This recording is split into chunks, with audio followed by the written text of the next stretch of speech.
মন্ত্রিসভায় রদবদল স্বাভাবিক বলছেন বিশ্লেষকরা। চ্যালেঞ্জ আসবে সামনে, সময় হয়তো বলে দিবে এটা যে তারা কতটা সফল হবেন। তো নিশ্চয়ই প্রধানমন্ত্রী তাদের উপর আস্থা রেখেই তাদের দায়িত্ব দিয়েছেন। কাজে গতি বাড়াতে পররাষ্ট্রের দুই প্রতিমন্ত্রী জানালেন শাবা ওয়ায়েদ। পররাষ্ট্র মন্ত্রণালয়ের কাজ অনেক, মন্ত্রণালয়ের কাজের সুবিধার্থে এবং সরকারের কাজ আরো বেগবান করার লক্ষ্যে সরকার অবশ্যই যে সিদ্ধান্ত নেবে সেই সিদ্ধান্ত অনুযায়ী কাজ হবে।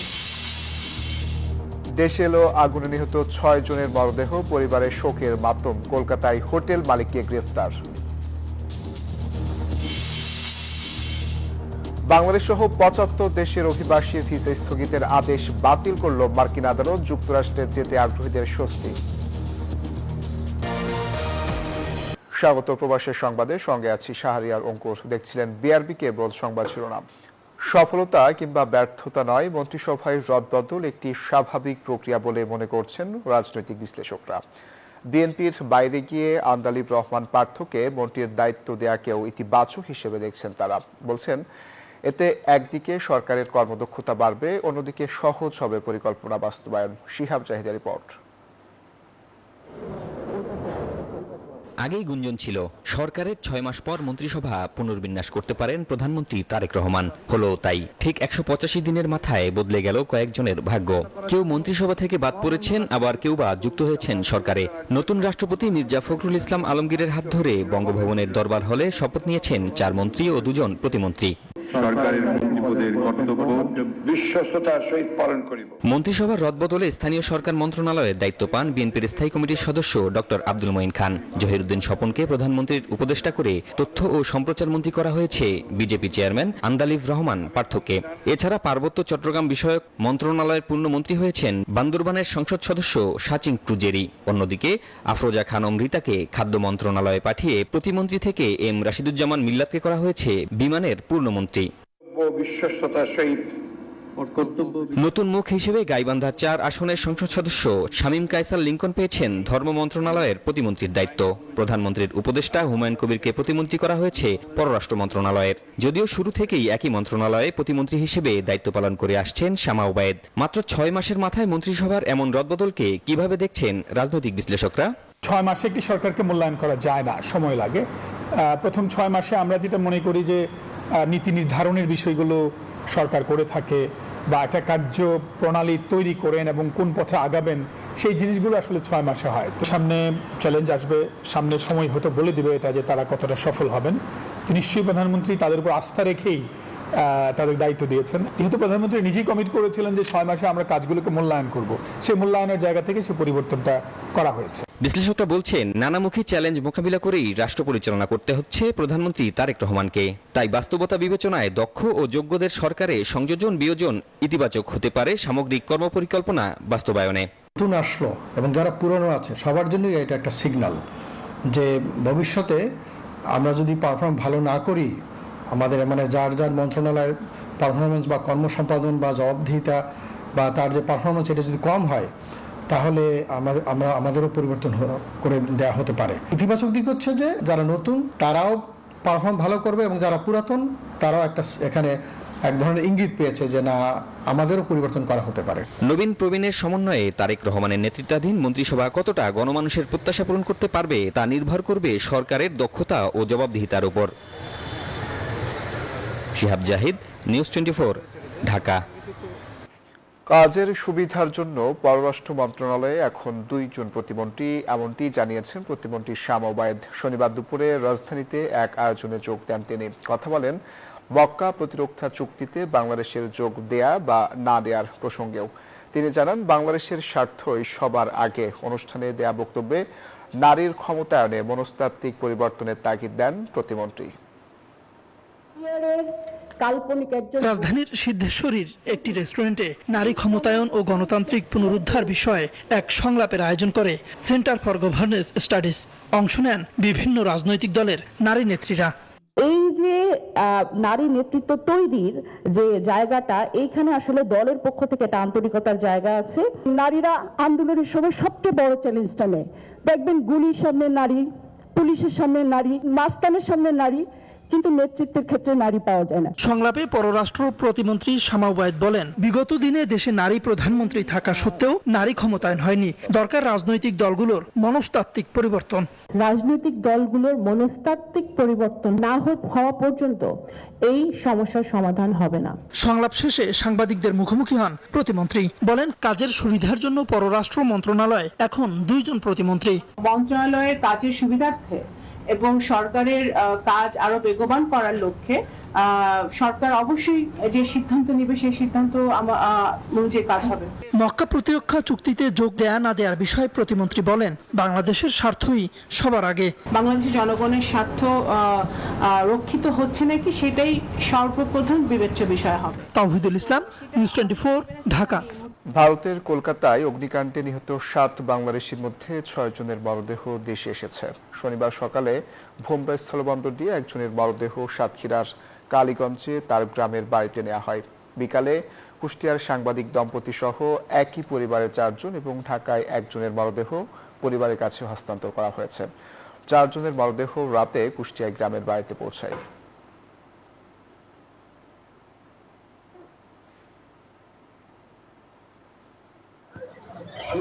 চিকিৎসা নিতে কলকাতা থেকে আর সুস্থ বাড়ি ফেরা হলো না 7 জনের। লাশবাহী গাড়িতে ফিরতে হলো কফিনবন্দি হয়ে। 4 দিন পর 2 দেশের আইনি প্রক্রিয়া শেষে বেনাপোল ও ভোমরা স্থলবন্দর দিয়ে শুরু হয় পরিবারের কাছে মরদেহ হস্তান্তর প্রক্রিয়া। বেনাপোল বন্দরে কুষ্টিয়ার সাংবাদিক দম্পতি সহ একই পরিবারের 4 জন ও ঢাকার 1 জন সহ 5 জনের মরদেহ হস্তান্তর করা হয়। কুষ্টিয়ায় নিহতদের বাড়িতে চলছে শোকের মাতম। শুধু আমরা না, সারা বাংলাদেশ সহ এবং কুষ্টিয়া জেলার এবং আমাদের শুভাকাঙ্ক্ষী আত্মীয়স্বজন হিসেবে আমরা খুবই ব্যথিত এবং মর্মাহত। ভোমরা স্থলবন্দরে হস্তান্তরের পর লাশবাহী গাড়িতে করে গ্রামের বাড়ি কালীগঞ্জের তারালিতে পৌঁছায় আলিমুজ্জামান সাজুর মরদেহ। আমরা জোহরের নামাজ পড়ার শেষে আমার বাড়িতেই জানাজা শেষে বাড়ির আঙ্গিনায় তাকে দাফন করার ব্যবস্থা করেছি। যিনি মারা গেছে সে হলো আমার বৌদি, কলকাতার নিমতলায় তারা দাফনটা সম্পন্ন করেছে। জানাজা শেষে পারিবারিক কবরস্থানে তার দাফন সম্পন্ন হয়েছে। একই জেলার নিহত অপর গৃহবধূ রেবতী রানীর অন্ত্যেষ্টিক্রিয়া শুক্রবার রাতে কলকাতাতেই সম্পন্ন হয়েছে। এদিকে ঢাকার আমিনবাজারের বেগুনবাড়িতেও আহাজারি থামছে না নিহত কসমেটিক ব্যবসায়ী আহমেদ বাবুর স্বজনদের। গত 18 আগস্ট কলকাতায় হোটেল শিখা ইনে অগ্নিকাণ্ডের ঘটনায় 7 বাংলাদেশি নিহত হন। তারা সবাই চিকিৎসার জন্য কলকাতায় গিয়েছিলেন। Desk report, news 24। কলকাতার মির্জা গালিব স্ট্রিটের হোটেল শিখা ইনের মালিক বীরেশ্বর মিত্রকে গ্রেপ্তার করেছে পুলিশ। গেল মঙ্গলবার রাতে হোটেলটিতে অগ্নিকাণ্ডের পর ঝাড়খণ্ডের ধানবাদে পালিয়ে যান তিনি। তবে নগদ অর্থের প্রয়োজন হওয়ায় কলকাতায় ফিরলে তাকে গ্রেপ্তার করা হয়। হোটেলটির ফায়ার সার্ভিসের ছাড়পত্র ছিল না। ভয়াবহ ওই আগুনে 9 জনের মৃত্যু হয়, যাদের 7 জনই বাংলাদেশি। এ ঘটনায় নড়ে চড়ে বসেছে রাজ্য সরকার। শহরটির নিউ মার্কেট সহ বিভিন্ন এলাকায় অন্তত 50টি হোটেল গেস্ট হাউসে অভিযান চালিয়ে নতুন অতিথি প্রবেশে কড়াকড়ি সহ অনুমোদনহীন এবং ঝুঁকিপূর্ণ হোটেল ও লজকে কারণ দর্শানোর নোটিশ দেওয়া হয়।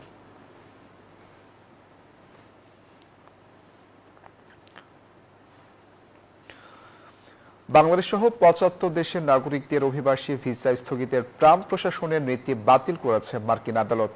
রায়ে বলা হয়েছে, জাতীয়তার ভিত্তিতে ভিসা বন্ধের সিদ্ধান্ত ফেডারেল অভিবাসন আইনের পরিপন্থী। এতে যুক্তরাষ্ট্রে যেতে আগ্রহী বাংলাদেশি সহ সংশ্লিষ্ট দেশগুলোর নাগরিকদের মধ্যে কিছুটা স্বস্তি এসেছে। যুক্তরাষ্ট্রে অভিবাসনের স্বপ্ন দেখছেন এমন হাজারো মানুষের জন্য আদালতের রায়ে মিলেছে স্বস্তির বার্তা। বাংলাদেশ সহ 75 দেশের নাগরিকদের অভিবাসী ভিসা দেয়া স্থগিত করে জানুয়ারিতে যে নীতি কার্যকর করেছিল ট্রাম্প প্রশাসন, তা বাতিল করেছে ম্যানহাটনের ফেডারেল আদালত। রায়ে বলা হয়েছে, জাতীয়তার ভিত্তিতে পুরোপুরি অভিবাসী ভিসা বন্ধ করার সিদ্ধান্ত নেওয়ার ক্ষেত্রে পররাষ্ট্রমন্ত্রী মার্কো রুবিও তার এখতিয়ারের সীমা ছাড়িয়ে গেছেন। ফেডারেল অভিবাসন আইনের সঙ্গেও এই নীতি সাংঘর্ষিক। নীতিটির আওতায় ছিল বাংলাদেশ, পাকিস্তান সহ দক্ষিণ এশিয়ার দেশ, ছিল Brazil, Colombia, Uruguay, Bosnia, Albania সহ আরও কয়েকটি রাষ্ট্র। মার্কিন পররাষ্ট্র দপ্তরের যুক্তি ছিল, এসব দেশের আবেদনকারীদের সরকারি সহায়তার উপর নির্ভরশীল হয়ে পড়ার ঝুঁকি বেশি। তবে অভিবাসন অধিকার সংগঠনগুলোর মামলায় আদালতের এ রায় এখন নতুন করে আশার আলো দেখাচ্ছে আবেদনকারীদের। আসমাতুলি, নিউজ 24। জাতীয় বীর শহীদদের স্মরণ করলেন দেশের 23তম রাষ্ট্রপতি মির্জা ফখরুল ইসলাম আলমগীর। শনিবার সকালে সাভারে জাতীয় স্মৃতিসৌধে শ্রদ্ধা জানান তিনি। নতুন রাষ্ট্রপ্রধানকে সালাম ও গার্ড অব অনার দেয় সেনাবাহিনী, নৌবাহিনী এবং বিমান বাহিনীর একটি চৌকস দল। সকাল 10:30টার দিকে সাভারে জাতীয় স্মৃতিসৌধে পৌঁছান রাষ্ট্রপতি মির্জা ফখরুল ইসলাম আলমগীর। পরে শহীদ বেদিতে পুষ্পস্তবক অর্পণের মাধ্যমে বীর শহীদদের প্রতি শ্রদ্ধা নিবেদন করেন তিনি। এ সময় বাংলাদেশ সেনাবাহিনী, নৌবাহিনী ও বিমান বাহিনীর একটি চৌকস দল তাকে রাষ্ট্রীয় সালাম ও গার্ড অব অনার প্রদান করে। করুণ সুরের বিউগল বাজানো হয়। রাষ্ট্রপতি কিছুক্ষণ নীরবে দাঁড়িয়ে মহান মুক্তিযুদ্ধের বীর শহীদদের স্মৃতির প্রতি শ্রদ্ধা জানান। স্মৃতিসৌধের পরিদর্শন বইয়ে স্বাক্ষর করেন রাষ্ট্রপতি মির্জা ফখরুল ইসলাম আলমগীর। পরে একটি বৃক্ষরোপণ করেন তিনি। সব আনুষ্ঠানিকতা শেষে জাতীয় স্মৃতিসৌধ ত্যাগ করেন তিনি। শুক্রবার সন্ধ্যায় বঙ্গভবনের দরবার হলে বাংলাদেশের 23তম রাষ্ট্রপতি হিসেবে শপথ নেন বিএনপির সাবেক মহাসচিব মির্জা ফখরুল ইসলাম আলমগীর। বাংলাদেশের স্বাধীনতা ও সার্বভৌমত্বের প্রতীক সাভারের জাতীয় স্মৃতিসৌধে শ্রদ্ধা জানালেন 23তম রাষ্ট্রপতি মির্জা ফখরুল ইসলাম আলমগীর। তার এই শ্রদ্ধা কেবলই আনুষ্ঠানিকতা নয়, এটি বাংলাদেশের স্বাধীনতা সার্বভৌমত্ব রক্ষার একটি বার্তা। সাইফুল ইসলাম, নিউজ 24, সাভার, ঢাকা। জাতীয় স্বার্থ বিসর্জন দিয়ে কোনো দেশের সঙ্গে সম্পর্ক গড়বে না সরকার, বলেছেন নতুন পররাষ্ট্র প্রতিমন্ত্রী হুমায়ুন কবির। নতুন দায়িত্ব পাওয়া আরও কয়েকজন মন্ত্রী প্রতিমন্ত্রীর কণ্ঠে উঠে এসেছে দেশ গঠনে অগ্রণী ভূমিকা রাখার প্রত্যয়। শনিবার দুপুরে জাতীয় স্মৃতিসৌধে শ্রদ্ধা জানান তারা। দায়িত্ব পাওয়ার পর জাতীয় স্মৃতিসৌধে ৭১-এর শহীদদের প্রতি শ্রদ্ধা জানালেন মন্ত্রিসভার নতুন সদস্যরা। শ্রদ্ধা নিবেদনের আনুষ্ঠানিকতা শেষে নতুন মন্ত্রীরা সাংবাদিকদের মুখোমুখি জানালেন দেশের সংকট মোকাবিলা, জাতীয় স্বার্থ রক্ষা এবং প্রশাসনে গতি আনতে কাজ করার কথা। আমরা কাজ করব, আমরা কাজগুলো সঠিকভাবে এগিয়ে নিয়ে যাওয়ার জন্য অ্যাডজাস্টমেন্ট যেটা প্রয়োজন হয় সেটা করবে। চ্যালেঞ্জ তো অনেক রয়েছে, সেই চ্যালেঞ্জগুলি মোকাবেলা করতে হবে। ইতিমধ্যেই 6 মাসের মধ্যে আমরা অনেক দূর কাজ এগিয়ে নিয়েছি। আমি গেলে আসলে বুঝতে পারবো যে এই মন্ত্রণালয়ের কাজের পরিধিটা কত বড় এবং আসলে প্র্যাকটিক্যাল কি কি প্রবলেম আসে। সদ্য নিয়োগ পাওয়া পররাষ্ট্র প্রতিমন্ত্রীর কথায় উঠে আসে প্রধানমন্ত্রী তারেক রহমানের সম্ভাব্য ভারত সফর প্রসঙ্গ। জানান সব দিক পর্যালোচনা করেই হবে সিদ্ধান্ত। শেখ হাসিনা পালিয়ে যাওয়ার টেররিস্ট ১,৫০০ মানুষ হত্যা করে ভারতে গেছে, তার প্রতি আমাদের জুডিশিয়াল প্রক্রিয়ার একটা আউটকামও আছে, এক্সট্রাডিশন ট্রিটি আছে ভারতের সাথে। তো এগুলা তো আর নতুন কোনো কন্ডিশন বা নতুন ফর্ম অফ এঙ্গেজমেন্ট না, দিজ আর অনগোয়িং থিংস। শুধু ভারত না, কোনো দেশের সাথে ন্যাশনাল ইন্টারেস্ট কম্প্রোমাইজ করে তো আমরা কিছু করতে পারি না। ওয়েন আওয়ার ন্যাশনাল ইন্টারেস্টের ভিত্তিতে এটা আমরা কনসেনসাস আমরা আসবো, উই ক্যান ভিজিট ভারত। যদি কালকের ভিতরে আমরা একটা ইয়ে পারি, we can do it next week, we can visit next week. স্মৃতিসৌধ থেকে ফিরে জিয়া উদ্যানে আসেন নতুন মন্ত্রী প্রতিমন্ত্রীরা। শ্রদ্ধা জানান শহীদ রাষ্ট্রপতি জিয়াউর রহমান ও প্রয়াত প্রধানমন্ত্রী খালেদা জিয়ার সমাধিতে। নাইম আলচিকো, নিউজ 24, ঢাকা। পকেটে ইয়াবা ঢুকিয়ে দিয়ে এক ব্যবসায়ীকে ফাঁসানোর ঘটনায় পুলিশের বিরুদ্ধে যোগসাজশের অভিযোগ উঠেছে। শুক্রবার এমন ঘটনা ঘটে রাজধানীর মৌচাকে একটি বিপণী বিতানে। এদিকে স্বরাষ্ট্রমন্ত্রী সালাউদ্দিন আহমদ জানিয়েছেন ছাড় পাবে না কোনো অপরাধী। সন্ত্রাসী হামলায় আহত ঢামেকের ইএনটি বিভাগের প্রধান ডক্টর আসাদুর রহমানকে দেখতে গিয়ে একথা জানান তিনি। রাজধানীর মৌচাকের বিপণী বিতান ফরচুন শপিং কমপ্লেক্স। শুক্রবার সেখানে ঘটে চাঞ্চল্যকর এক ঘটনা। সিসিটিভি ফুটেজে দেখা যায় মাস্ক পরিহিত কয়েকজন ব্যক্তি ব্যবসায়ী ইসমাইল হোসেনকে টেনে হিচড়ে জোরপূর্বক পকেটে একটি প্যাকেট ঢুকিয়ে দিচ্ছে। পরে তল্লাশির নামে ইসমাইলের পকেট থেকে 90 পিস ইয়াবা উদ্ধারের দাবি করে তাকে আটক করে পুলিশ। ভুক্তভোগী পরিবারের অভিযোগ, মার্কেট দখলের বিরোধের জেরে পুলিশি যোগসাজশে ব্যবসায়ীকে মাদক দিয়ে ফাঁসানো হয়েছে। একটা ছেলে হচ্ছে বাবাকে হঠাৎ করে অনেক ইয়া করতেছে, সিঁড়িতে অনেক ইয়া করতে, এখন আমি হচ্ছে বাবাকে ছোটানোর জন্য গেছিলাম বাবার কাছে। ধস্তাধস্তির এক পর্যায়ে আমার স্বামী জামাটা খুলে ফেলছে, শার্ট খুলে ফেলছে পুরো। তারপর ওই ছেলেগুলো ওইখানে উপস্থিত ছিল, ফুটেজে দেখলাম। পুলিশে আসলো, যে শান্ত যে ছেলেটা প্রথম থেকে ধস্তাধস্তি করতেছিল সে পুলিশের পাশে গায়ে হাত ঝাড়তেছে। বিভিন্ন স্থানে সন্ত্রাসী হামলার ঘটনাও ঘটেছে অহরহ। সম্প্রতি রাজধানীর শান্তিনগরে সন্ত্রাসীদের হামলায় গুরুতর আহত হন ঢাকা মেডিকেলের ইএনটি বিভাগের প্রধান অধ্যাপক ডাক্তার মোহাম্মদ আসাদুর রহমান। তাকে দেখতে যান স্বরাষ্ট্রমন্ত্রী, নেন চিকিৎসার খোঁজ খবর। পরে স্বরাষ্ট্রমন্ত্রী সাংবাদিকদের জানান, অপরাধে জড়িত কেউই ছাড় পাবে না। এই সমস্ত সাংঘবদ্ধ চাঁদাবাজ চক্র যা আছে এগুলো সবগুলোকে নির্মূল করতে চাই। অতি শীঘ্র যদি তাদেরকে আমরা হেফাজতে না নিতে পারি, আইনের আওতায় না আনতে পারি, তাহলে যারা যারা ব্যর্থ হবে তাদের বিরুদ্ধে ব্যবস্থা নেওয়া হবে।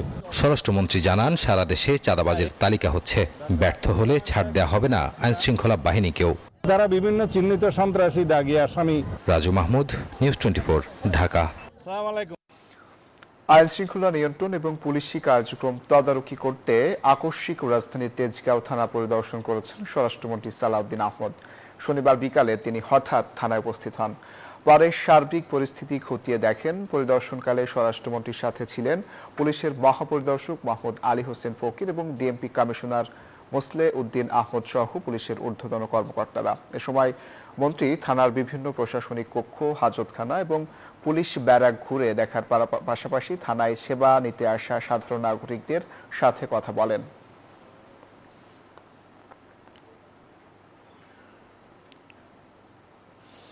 ক্লিন ঢাকা গ্রিন ঢাকা স্লোগানে ঢাকাকে সুন্দর এবং সবুজায়ন করার প্রতিশ্রুতি ব্যক্ত করেছেন ঢাকা উত্তর সিটি কর্পোরেশনের প্রশাসক শফিকুল ইসলাম খান মিল্টন। শনিবার সকালে রাজধানীর উত্তরায় বৃক্ষরোপণ কর্মসূচি উদ্বোধন করেন তিনি। বলেন, উত্তর সিটিতে 5 বছরে 5 লাখ বৃক্ষরোপণ করার উদ্যোগ নেওয়া হয়েছে। ইতিমধ্যে 55,000 বৃক্ষরোপণ করা হয়েছে। রাজধানীকে দূষণমুক্ত আর সবুজ করে গড়ে তোলার নতুন প্রতিশ্রুতি ক্লিন ঢাকা গ্রিন ঢাকা এই স্লোগানে মাঠে নেমেছে ঢাকা উত্তর সিটি কর্পোরেশন। এর ধারাবাহিকতায় উত্তরায় 1 লাখ বৃক্ষরোপণ কর্মসূচির উদ্বোধন করেন উত্তর সিটি কর্পোরেশনের প্রশাসক। আগামী 5 বছরে 5 লক্ষ বৃক্ষরোপণ করবে। ইতিমধ্যেই প্রায় 55,000 গাছ আমরা রোপণ করেছি।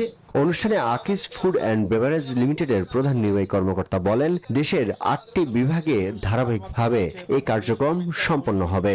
এই গাছগুলোকে যেন বাঁচিয়ে রাখা যায় সে ধরনের উদ্যোগ তারা নিবে। উত্তর সিটির প্রশাসক জানান, সারা দেশে 5 বছরে 25,000 বৃক্ষরোপণের ঘোষণা দিয়েছেন প্রধানমন্ত্রী। এরই অংশ হিসেবে উত্তর সিটি কর্পোরেশনকেও পরিচ্ছন্ন ও সবুজায়নের নগরী হিসেবে গড়ে তোলা হবে। আরিফুল ইসলাম, নিউজ 24, ঢাকা। রাজধানীর খিলগাঁওয়ের রয়্যাল এইড হাসপাতালে অগ্নিকাণ্ডের ঘটনা ঘটেছে, তবে আগুনে কোনো হতাহত হয়নি বলে জানিয়েছে ফায়ার সার্ভিস। শনিবার রাত 11টার দিকে খিলপাড়া এলাকার 7তলা রয়্যাল মেডিকেল ভবনের নিচতলায় আগুনের সূত্রপাত হয়। খবর পাওয়া মাত্র খিলগাঁও ফায়ার সার্ভিস স্টেশনের 2টি ইউনিট ঘটনাস্থলে পৌঁছে আগুন নিয়ন্ত্রণে কাজ শুরু করে। প্রায় 20 মিনিটের চেষ্টায় আগুন নিয়ন্ত্রণে আসে। হাসপাতালে 17 জন রোগী ভর্তি ছিলেন, যাদের মুগদা মেডিকেল সহ নিকটস্থ অন্য হাসপাতালে নিরাপদে সরিয়ে নেওয়া হয়েছে বলে জানায় হাসপাতাল কর্তৃপক্ষ। ফায়ার সার্ভিস জানিয়েছে, হাসপাতালের জেনারেটর থেকে আগুনের সূত্রপাত বলে প্রাথমিকভাবে ধারণা করা হয়েছে।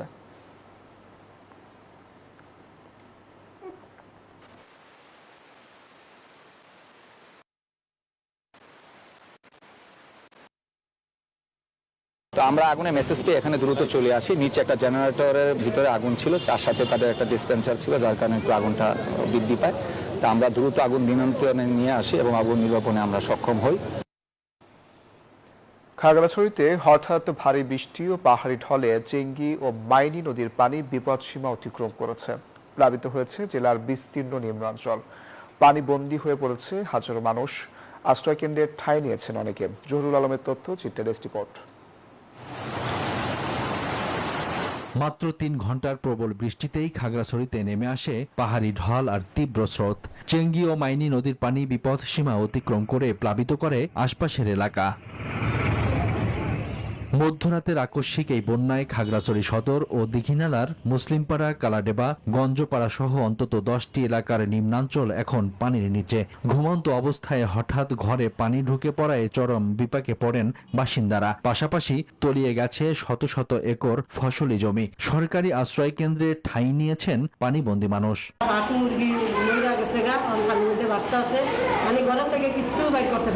আমাদের এই খালটা যদি খনন করে দেন, খনন হয় তাহলে আমাদের দুর্ভোগ থাকবে না। সবগুলোর মাঝে পানি উঠতে বসছে, জিনিসপাতি সম্পূর্ণ পানির মাঝে বাঁচতেছে, আর আমরা এখন বর্তমানে স্কুল করে অবস্থান করছি। স্থানীয়রা জানান, নদী ভরাট ও ড্রেনেজ ব্যবস্থা না থাকায় বাড়িঘর ও ফসল পানিতে তলিয়ে যাচ্ছে বারবার। অবৈধ দখলকে দায়ী করছেন তারা। চেঙ্গি নদীর চতুর্দিকে এবং নিম্নে মাটি জমাট হওয়ার কারণে পানিগুলো উপরে উঠে গেছে। আমাদের নদীটা জরুরি ভিত্তিতে ড্রেজিং করা প্রয়োজন। পরিস্থিতি মোকাবিলায় সব ধরনের প্রস্তুতির কথা জানিয়েছে জেলা প্রশাসন। প্রয়োজনে যত রকম সহযোগিতা প্রয়োজন, খাবার বা অন্যান্য যে কোনো সহযোগিতা, সরকার সবসময় পাশে আছে।